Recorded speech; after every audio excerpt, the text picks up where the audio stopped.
अध्यक्ष महोदय, अभी राष्ट्रपति भाषण पे जो भाषण हुआ, खासकर रूडी साहब ने इस प्रस्ताव को प्रपोज किया और श्री पासवान जी ने इसको सेकेंड किया। पहला तो मैं इस प्रस्ताव का स्वागत करूंगा, सपोर्ट करूंगा और इस सदन में जो नवनिर्वाचित सदस्य हैं उन सभी को भी मैं अभिनंदन करता हूं और खासकर आपको फिर से एक बार अभिनंदन करता हूं क्योंकि दूसरी दफा भी इस सदन की जो संरक्षक बनके, गार्डियन बनके आप आए हैं। पहले श्रीमती मीरा कुमार जी, जिनको कांग्रेस पार्टी के सर्वोच्च नेता श्रीमती सोनिया गांधी जी ने प्रपोज करके एक रिकॉर्ड कायम किया था, उसको बीजेपी ने आगे बढ़ाया है। ये संतोष की बात है। तो इस वक्त मैं ये सोचा था, जब रूडी साहब बात कर रहे थे, एक अनुभवी संसद है और राज्यसभा में भी थे और मंत्री के रूप में भी वो काम किए हैं, तो हमें आशा करते थे कि वो अध्यक्ष के भाषण पर अपनी रोशनी डालेंगे और हमको बताएंगे कि एक साल में, क्योंकि ये जो ज्वाइंट सेशन का खास करके एक साल में जो काम करना है और 5 साल में उनकी क्या नीति है, उसके बारे में भी वो सारे सदन को बताएंगे और हमको भी बताएंगे, ऐसी हमारी आशा थी। लेकिन उन्होंने हम सबको निराश कर दिया। सिर्फ चुनावी भाषण देकर आप सब समर्थन नहीं कर सकते। आपने जो भी कुछ प्रेसिडेंट स्पीच में अपने सरकार के विचार लाए हैं, उन विचारों के ऊपर आप किस ढंग से उसको अनुष्ठान में लाएंगे, उसके बारे में चर्चा अगर होती तो बेहतरीन होता था। लेकिन आपने वो सब छोड़ दिया। मोदी साहब आए, मैं उनको भी धन्यवाद देता हूं, इस देश के प्रधानमंत्री बने हैं और आप तमाम के सपोर्ट से और खासकर जनता ने उनको जब इस पद को चुना है, हम भी स्वागत करते हैं। लेकिन आप जिस ढंग से ये बताया वो ठीक नहीं था, वो सिर्फ पॉलिटिक्स था। अगर ये स्पीच कर करके तो यहां पर आप आए हैं, ये सारी बातें जनता को बताकर ही इस सदन में कदम रखे हैं। लेकिन फिर भी यहां आने के बाद भी अगर वही पॉलिटिक्स की बात करना है तो हमारे पास भी ढेर सारे बातें हैं, हम बता सकते हैं। आप डेवलपमेंट की बात करते तो ठीक था, आप लॉ एंड ऑर्डर की बात कर रहे थे और दूसरी सारी चीजें बात कर रहे थे, ठीक।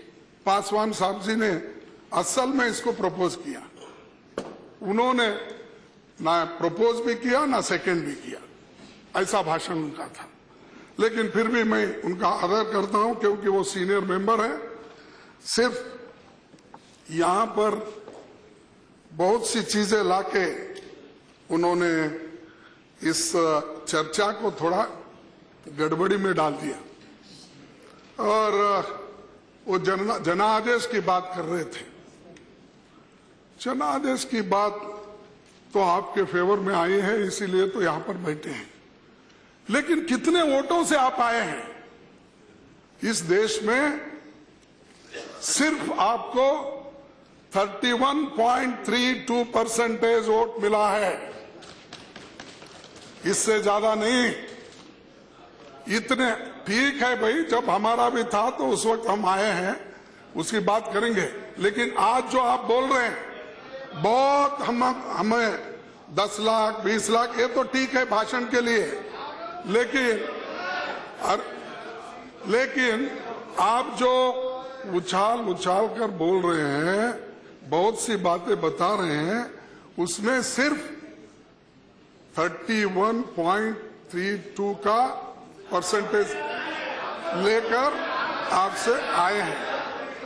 तो इसका मतलब है आपके विचारों के विरुद्ध में, आपके खिलाफ में इस देश में जो विचारधारा रखते हैं वो 69% है। हो सकता है मेरी पार्टी को कम वोट मिले होंगे, लेकिन आपके पक्ष के समर्थन में जो बहुमत आप समझते हैं वो नहीं मिला। लेकिन इसके बावजूद भी आप बड़ी संख्या में आए हैं, वोट के बंटवारे हुए हैं, विचार अलग अलग थे, कोई रीजनल पार्टी था, कोई किसी और मुद्दे पे खड़ा हुआ था, तो इस बंटवारे में आपका फायदा हुआ है। ठीक है, उसका फायदा उठाकर जनता की सेवा कीजिए और जनता के भलाई के लिए आप क्या करते हैं वो महत्व है। हम इस देश को सभी तो मजबूत बनाना चाहते हैं, कोई कमजोर बनाना चाहता है क्या? यूपीए सरकार कमजोर बनाना चाहती थी इस देश को हमने तो मजबूत बनाया। और जिस देश में सुनिए जिस देश में अध्यक्ष जी एक सुई तैयार करने का कारखाना नहीं था, आज इस वक्त मंगल पे जाने का रॉकेट हमने तैयार किया है। जिस देश में खाने के लिए लोग तरसते थे, अमेरिका से लाकर गेहूं लोगों के राशन कार्ड को देते थे, आज अन्नदान का भंडार भर के लोगों को 3 रुपए केजी में देने का फूड सिक्योरिटी एक्ट हमने किया है। और बार बार कहते हैं 65 इयर्स में क्या किया कांग्रेस ने देश को बर्बाद किया। आप ही एक ही उजाला कर रहे हैं। और इतने जो पब्लिक सेक्टर्स बने हैं, और उस पब्लिक सेक्टर्स सारे बने हैं तो कांग्रेस के सरकार में ही बने हैं। तो इसीलिए आप सिर्फ भाषण देके लोगों का पेट नहीं भर सकते। और एक ग्रीन रेवोल्यूशन और गुजरात में जो व्हाइट रेवोल्यूशन हुआ वो कांग्रेस का व्हाइट रेवोल्यूशन है, मोदी साहब का नहीं है या बीजेपी का नहीं है। तो इसको भी ध्यान में रखिए। आप सिर्फ बातें बना के कुछ नहीं किया कांग्रेस ने, और 60 साल में देश को बर्बाद किया, ये कहने का आपका। अरे सुनो भाई, तो ये सारी चीजें चुनाव के लिए और वोट लेने के लिए ठीक है, लेकिन आपका रिपोर्ट कार्ड, अगर मैं कहूं मैं रिपोर्ट कार्ड आपके पास तो पेश करूं, आप 10 साल पहले हमारी क्या हालत थी और 10 साल में हमने क्या किया, वो 1-2 मिनट में आपको बताता हूं। 2 मिनट में आपको बताता हूं।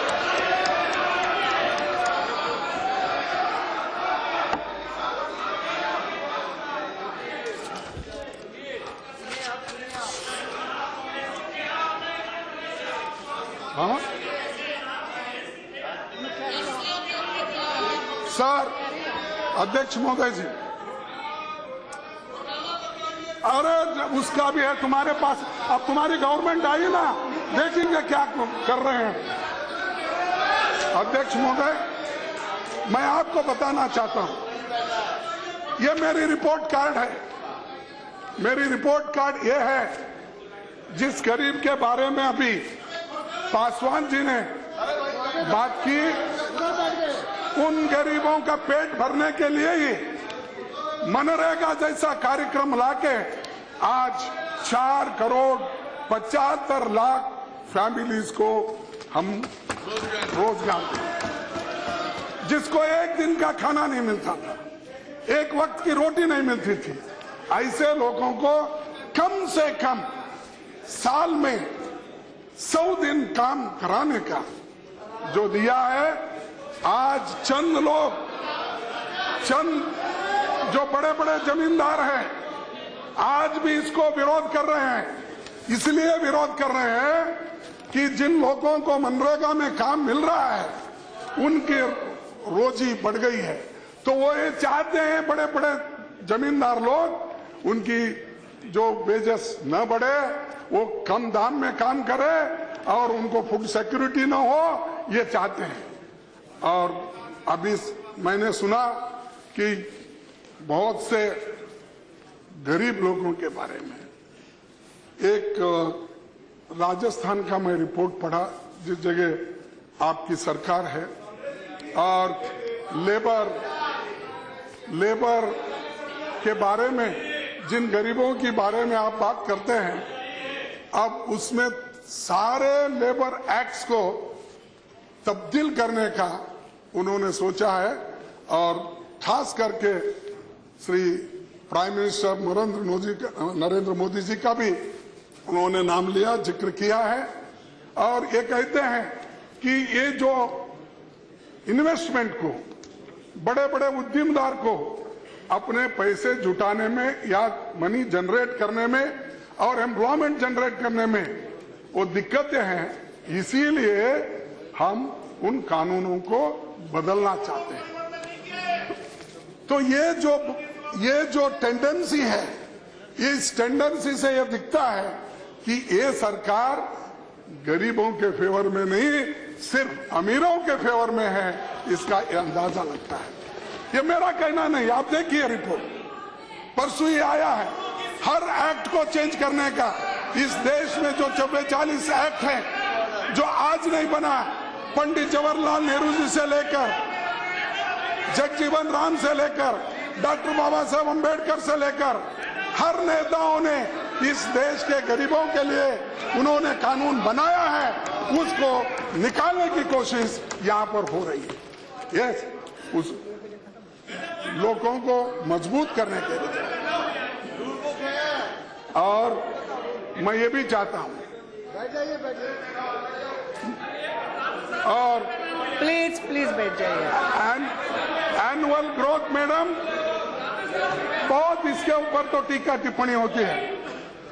तो एनुअल ग्रोथ रेट ये है, एनडीए के जमाने में 5.9% और कांग्रेस का एवरेज यूपीए गवर्नमेंट का है 7.5%, यानी 2% ज्यादा है। फिर भी आज टीका और टिप्पणी, क्रिटिसिज्म होता है। दूसरे तरफ फूड प्रोडक्शन, एनडीए के पीरियड यानी 2004 तक तो 213 मिलियन टन था, तो आज 263 मिलियन टन इस 10 साल में। और पावर की बात कर रहे थे, जो रूडी साहब ने भी पावर के बारे में बताया कि चाइना में ऐसा हो रहा है, दूसरे जगह हो रहा है, ठीक है, लेकिन हमने जो 10 साल में किया वो ये पूरे आपके सामने है और इस सदन में भी रखे हैं, वो देखिए।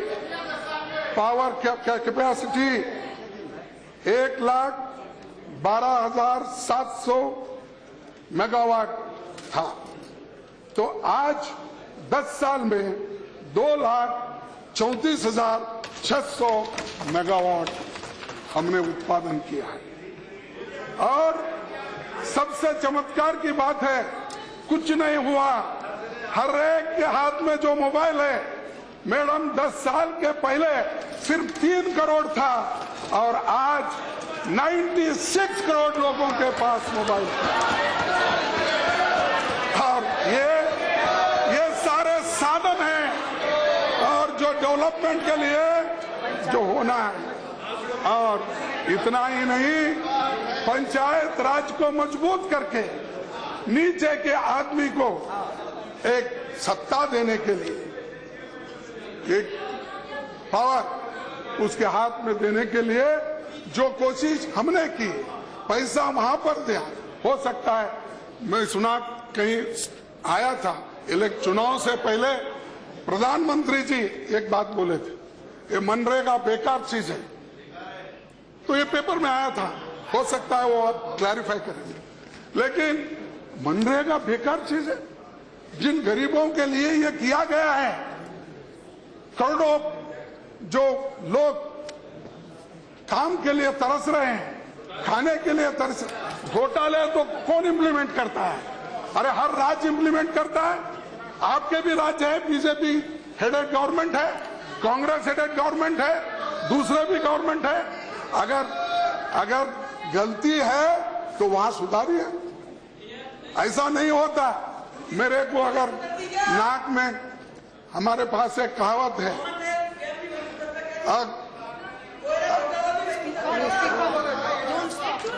तो इसीलिए कभी भी अगर बुखार आया, सर दर्द हुआ, तो सर काट नहीं लेते, सर को दुरुस्त करने के लिए मेडिसिन लेते हैं। अगर कुछ खामियां है तो हम और आप मिलके करेंगे। उसके बजाय इस कार्यक्रम ठीक नहीं है। राइट टू एजुकेशन ठीक नहीं है। इस देश के गरीब लोगों के लिए, जो लोग और खासकर जो बच्चे स्कूल को नहीं जाते थे, उन बच्चों को स्कूल को लाने के लिए मिड डे मील का स्कीम लाकर उनको स्कूल का लाने का और रेगुलर उनको पढ़ाने का काम अगर किसी ने किया है, ये राइट टू एजुकेशन से और मिड डे मील से हुआ है। और ये सारी चीजें गरीबों के लिए है। और गरीबों के लिए जो कार्यक्रम है, जरा उससे आपको नफरत है, तो इसीलिए आप चाहते हैं वो ठीक नहीं है, ये ठीक नहीं है, वहां घपला है, ये घपला, ये आपके, क्योंकि अगर आप गरीबों के बारे में कमिटेड होते, गरीबों के बारे में अगर आप सोचते,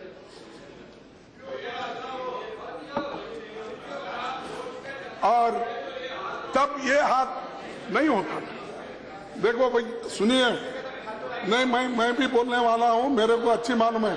मैं हो सकता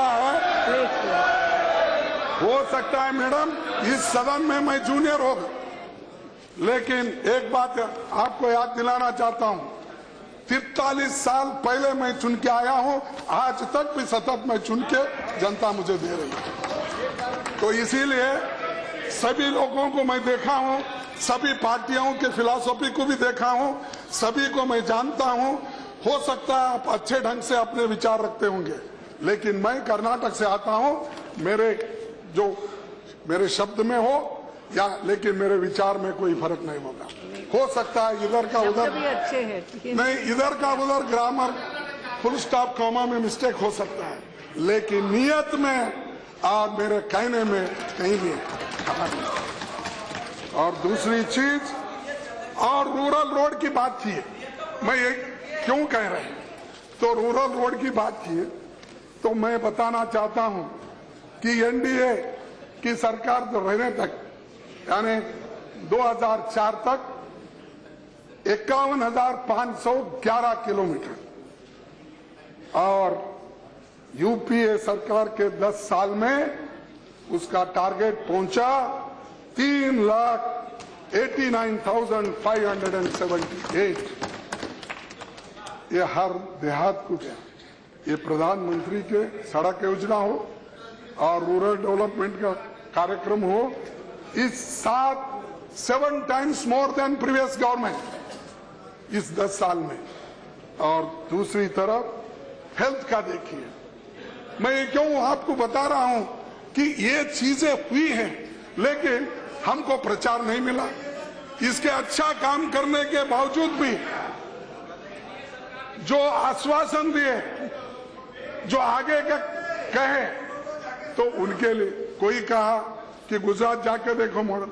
मैडम, गुजरात में उनके पास ही, और आपके पास यूएनडीपी का भी रिपोर्ट होगा, और मैं टाइम्स ऑफ इंडिया और दूसरे पेपर जो हिंदुस्तान टाइम्स, जितने भी या पेपर्स आते हैं उसमें देखा कि हेल्थ के बारे में क्या आप नंबर 1 हैं, क्या लिटरेसी में आप नंबर 1 हैं, क्या आप इवन पर कैपिटा इनकम में आप क्या नंबर 1 हैं, कौन से चीज में आप नंबर 1, इन्वेस्टमेंट में भी महाराष्ट्र नंबर 1 है, आप नहीं है।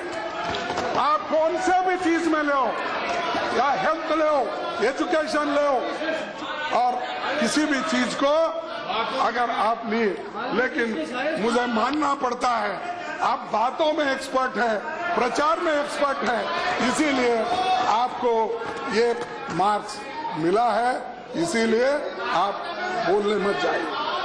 और हेल्थ के बारे में मैं बताऊंगा, 7,248 करोड़ खर्च किए थे, लेकिन इस 10 साल में 36,322 करोड़ रुपए यूपीए गवर्नमेंट ने की है, यानी 7 टाइम्स। आपके पास गए, आपके स्टेट को गए, आपके हर जिले को गए, आपके जिला पंचायत को गए, आपको पंचायत को गए, डोंट पे। और माइनॉरिटीज की बात, सबको लेके चलने का हमने वायदा किया है और उसके लिए हम पूरी कोशिश करेंगे। पासवान साहब ने आश्वासन दिया और प्रेसिडेंट स्पीच में भी इसके लिए हमने कहा है, उसको देखिए उन्होंने कहा। तो मैं एक आपके सामने आंकड़े रखना चाहता हूं कि माइनॉरिटीज वेलफेयर के लिए पहले एंड ऑफ एनडीए पीरियड तक 4,000 करोड़ और कांग्रेस यूपीए सरकार में 66,500 करोड़ और वुमेन एम्पावरमेंट, हेल्थ के लिए और खासकर सेल्फ हेल्प ग्रुप के लिए और 9,71,182 करोड़। तो इस वक्त 41,16,000 करोड़ ये सेल्फ हेल्प ग्रुप के बेनिफिशरीज हैं और ये हम जनता के सामने रखा और आपके सामने भी मैं रख रहा हूं, इसलिए कि ये ना हो कि क्योंकि रूडी साहब ने जो बताया इलेक्शन स्पीच में अपने यहां पर, उसी लिए मुझे बताना पड़ रहा है, नहीं तो नहीं बताता था, मैं दूसरी चीजों पे जाने वाला था। लेकिन हमने क्या किया ये मैं आपको बता रहा हूं। और दूसरे बिजनेसमैन को क्रेडिट फैसिलिटीज के लिए उस वक्त 80,000 करोड़ दिए थे, तो हमारे जमाने में 5,27,000 करोड़ रुपए छोटे और मोटे बिजनेस के लिए। और एजुकेशन में आपने सिर्फ 10,000 करोड़ रुपए खर्च किए थे। इस 10 साल में 79,450 करोड़, यानी 8 टाइम्स इसका एक्सपेंडिचर किया। इसका मतलब ये है कि एजुकेशन के बारे में भी जो यूपीए गवर्नमेंट ने ध्यान दिया, जो पैसा दिया, शायद ही किसी ने इसके तरफ उतना ध्यान नहीं दिया। और ये क्यों हुआ? तो ये सारी चीजें, चाहे वो फूड सिक्योरिटी एक्ट हो, चाहे राइट टू एजुकेशन हो, राइट टू इंफॉर्मेशन हो और दूसरी लैंड एक्विजिशन एक्ट हो, ये सारी चीजें, लोकपाल बिल हो, ये हम लाए हैं। लेकिन उसका जिक्र लोकपाल बिल के बारे में सिर्फ उतना ही कहा, लेकिन आगे क्या करने वाले हैं और दूसरे कौन से ऐसे कानून हैं जो इस करप्शन को रोकने के लिए आपने स्टेप लिया है या लेने वाले हैं, इसके बारे में उसमें तो बताया नहीं। और दूसरी चीज मुझे एक दुख की बात है, और पासवान साहब भी पढ़े होंगे, आडवाणी साहब पढ़ते हैं, और राजनाथ जी का तो मैनिफेस्टो है। ये मैनिफेस्टो तो डॉक्टर मुरली मनोहर जोशी के अध्यक्षता में ड्रॉप किया गया है और उसमें आप हैं, आडवाणी साहब हैं और सभी 6-7 लोग प्रमुख पात्र उसमें लिए हैं। उसमें आपने ये कहा है कि इस देश से अस्पृश्यता निर्मूलन करेंगे, अनटचेबिलिटी को निकाल देंगे, इरेडिकेट करेंगे, लेकिन उसका जिक्र इस प्रेसिडेंट इसमें नहीं है। उसके बारे में आप बताया नहीं। अरे इस देश में कम से कम 22% अनटचेबल्स रहते हैं, उनके हित के लिए एक दो सेंटेंस आप क्या करने वाले हैं उसका नहीं।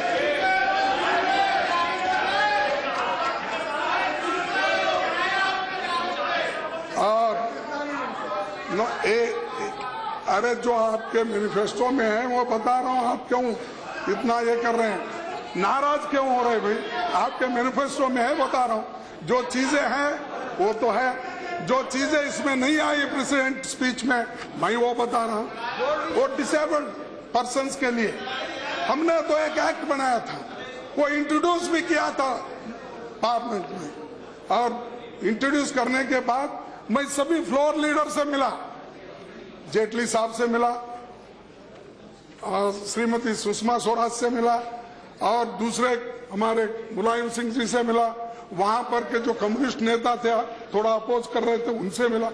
इसके बावजूद भी वो डिसेबल्ड पर्सन्स के रिहेबिलिटेशन एक्ट वो जो है वो वही पड़ा रहा, उसको इंट्रोड्यूस भी होने नहीं दिए। आप उसकी बात करें, ठीक है, लेकिन जो चीज हमने लाई थी, जो चीज हमने बताई थी, वो सारे लोगों के हित में था, लेकिन उसको किसी वजह से पॉलिटिकलाइज बनाकर उसको रोक दिया गया। ऐसे कई चीजें हैं, atrocities act, prevention of atrocities, SC/ST act, वो भी वो ऑर्डिनेंस के रूप में अब लाए हैं, अब उसको निकाल देंगे शायद। इस सेशन में निकालना तो नहीं होता, आगे के सेशन में तो आप खासकर इंटरेस्ट लेकर उसको निकालेंगे, ऐसा मैं समझूंगा। तो ये जो चीजें हैं, तो ये सारी चीजें हमने कायम करते आए हैं। ये नहीं, वो हमारे मित्र हैं। अब प्लीज हो गया, नो नो नो, बीच में नहीं। मैं समझ सकती हूँ, आप प्लीज बैठिए। I know it, I will see to it. You please, you no, but any rule you are telling, you are speaking under any rule, you quote the rule. No, I'm sorry, not like that, please. Yes, Mr. Khadge. No, not like that. Rule is there. Which rule you are quoting? Yes, what is it? My point of order is very simple. Very simple. While speaking on the Rule 352, Mr. Meghwal, Honorable Mr. Meghwal, mentioned that you cannot use offensive expressions against the proceedings of a state legislature, etc. If somebody says the Rajasthan government is trying to reform labor laws, please. Are you a speaker to Please, give the rule? let me come. Why are you getting impatient, ma'am? I know. I'm sorry. No. Please. You are not a speaker. You are not going to rule. Are you giving ruling? So I will see to it. I told him. No. Sorry. Please. I know it. I will see to it. Yes, Mr. Khadge. नहीं, ये You want? मैं आपकी सलाह बाद में ले लूंगी अंदर। प्लीज बैठिए। तो मैडम स्पीकर, तो मेरा कहना यह था कि वो गलत समझे हैं या उसके बारे में पूरी उनको जानकारी आप नहीं। अपना आगे बढ़िए। नहीं, ये तो पेपर में आया है, हेडलाइंस में आया, सब लोग देखे होंगे, पढ़े होंगे, उसकी बात कर रहा हूँ। यानी आपकी नीयत की बात कर रहा हूँ। यानी आप ही के गवर्नमेंट के जो लोग हैं, जो वो न्यूज आया है, अगर वो गलत है तो गलत बोलिए, अगर न्यूज सच है तो आपके नियत में कुछ खराबी है लेबर के बारे। तो इसीलिए मैं ये कहूंगा कि इस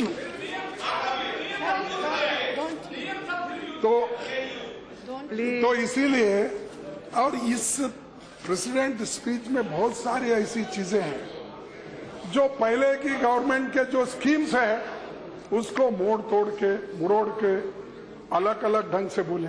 जी इसमें कोई नहीं है, बहुत से चीजें जो AIPP स्कीम है, अब वो दूसरे नाम से एक इरिगेशन की प्रोजेक्ट्स लाने की कोशिश, प्रधानमंत्री के नाम से लाने की कोशिश, accelerated irrigation benefit program which is already there. Rajnath Singh साहब जानते हैं, वो डिपार्टमेंट पहले वो हैंडल किए हैं, उसी को अलग अलग ड्रिप इरिगेशन है तो उसको अलग ढंग से आपने बोला।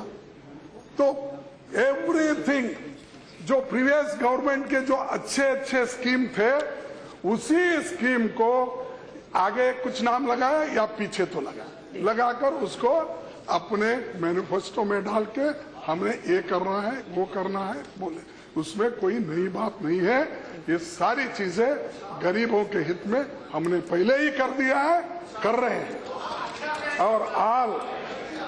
और सभी प्रोग्राम को प्रायोरिटीज, जो भी प्रोग्राम हमारे है जनहित में है, उसको तो हम फुल सपोर्ट करेंगे। हमारा तो कंस्ट्रक्टिव सपोर्ट है। और उसके लिए हम फिर अगर आप नहीं करेंगे, हम जोर लगाएंगे उसको इम्प्लीमेंट करने के लिए, और हम पूरी कोशिश करेंगे कि वो अमल में आए।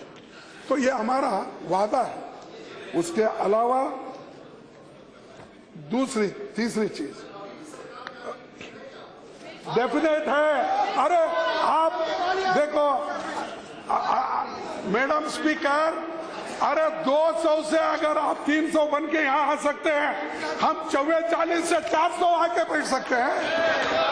डोंट थिंक, अगर हमारी शक्ति को आप सिर्फ 40 और 44 के सदस्यों के शक्ति पे गिनना चाहते हैं, ठीक नहीं है। हमारे पीछे कम से कम 10 करोड़ 45 लाख लोग हमको वोट दिए।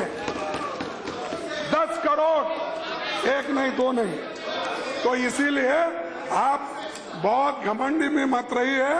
आप जरा सोचिए, थोड़ा बाद में घमंड उतरेगा तो फिर परेशान हो जाएंगे। तो इसीलिए ये सारी चीजें मोदी साहब के नाम से रीपैकिंग हो रही है। इसको चाहे वो इंडस्ट्रियल कॉरिडोर हो, अब बुलेट ट्रेन की हो तो फिर बाद में बात वो वापस ले ली है कि स्पीड ट्रेन की बात कर रहे हैं। अब बुलेट ट्रेन कब आएगा? अब 250 ट्रेन कम से कम, जितने भी ट्रेन है 65,000 ट्रेन को उसको अच्छा करे, वही एक बहुत बड़ा काम है। और 95 किलोमीटर दुरुस्त करे, वो भी काम किए। अरे हम क्या किए, जाके डिपार्टमेंट में पूछो, तुम्हारे पास फाइल है, निकाल के लो, क्यों कह रहे, चुप क्यों पूछते? तो इसीलिए मैडम मेरा ये कहना है कि जो चीजें हो सकती है, जो प्रैक्टिकल है, जो आप कर सकते हैं, वो जनता को बताइए। मैनिफेस्टो में जितना भी है एक बार बोल देंगे, लोगों को कह देंगे, तो उससे सारे चीज हल होते हैं। अगर किसी ने समझा है और समझ के रखा है, समझ के कहता है, तो शायद जनता इसको सोचेगी और अगर गलत स्टेप हो गए कभी माफ नहीं करेगी। तो इसलिए मेरा एक सरकार से भी एक निवेदन है कि जो चीजें आप 1 साल में करते हैं उसको भी बताना चाहिए। अब 10 साल का लिए हैं, तो रिपोर्ट कार्ड 5 साल के बाद देंगे चुनाव के वक्त, और आगे के काम करने के लिए और 10 साल होना। ये यानी इसका मतलब कि आपके पास टाइम बॉन्ड प्रोग्राम नहीं है। रिसेंटली आपने बात की कि से क्या है, एक 100 दिन के लिए 100 दिन का कार्यक्रम करने के लिए आपने बात की, और 100 दिन में क्या करने वाले हैं आप बता रहे हैं। तो देखेंगे 100 दिन में क्या होने वाला है, क्या करने वाला है। अलाउद्दीन चिराग लाने वाले हैं क्या, उससे पूरा सब लोगों को बताएंगे। ये हम देख लेंगे, हम भी यही रहेंगे और सारी चीजें उनको मालूम हो जाएगा। और आखिरी में मैं ये चीज कहना चाहता हूं कि इसमें जो nothing new has been said, all programs and priorities were already implemented by UPA. So need to put the record straight. Modi only repackages what was being done by UPA. ये 4 चीजें मुझे कहना था और आज इस विशेष करके कोई नए प्रोग्राम नए स्कीम्स इसमें नहीं है जिसको मोड़ तोड़ के यूपी के प्रोग्राम को ही उन्होंने दिया है और उसको चलाने की वो कोशिश कर रहे हैं और प्रचार अच्छा है। और ये मुझे किसी ने कहा और मैं किसी अखबार में भी पढ़ा, क्या है किसी चीज का अगर मार्केटिंग करना है तो बीजेपी से सीखना बोल के बोले।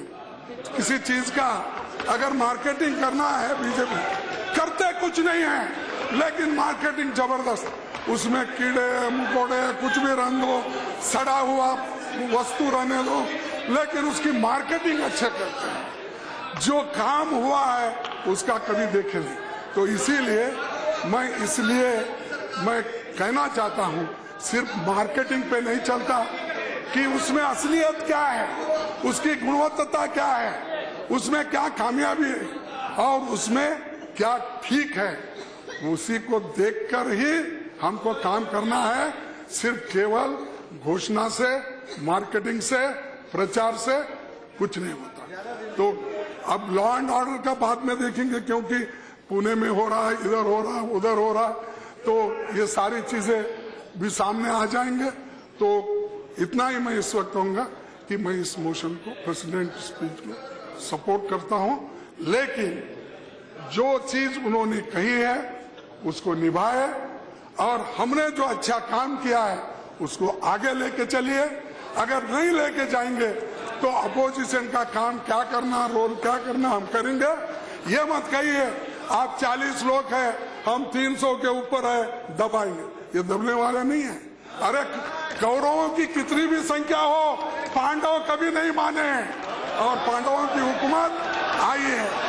तो ये आज आपके सामने है। मैडम मैं ज्यादा कुछ नहीं कहता, इतना ये कहूंगा कि सरकार अच्छा काम करे, जब कहीं उसमें खराबी है तो हम बताएंगे और लोगों को दिखाएंगे और लोगों के हित में हमारा स्टैंड होगा। इतना कहते हुए आप जो मुझे समय दिया इसलिए आपको धन्यवाद।